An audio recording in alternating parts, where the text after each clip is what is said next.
بسم الله الرحمن الرحيم ألف لام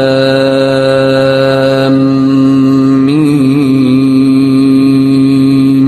ذلك الكتاب لا ريب فيه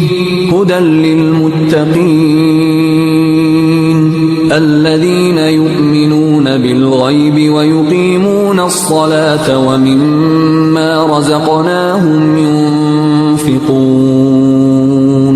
والذين يؤمنون بما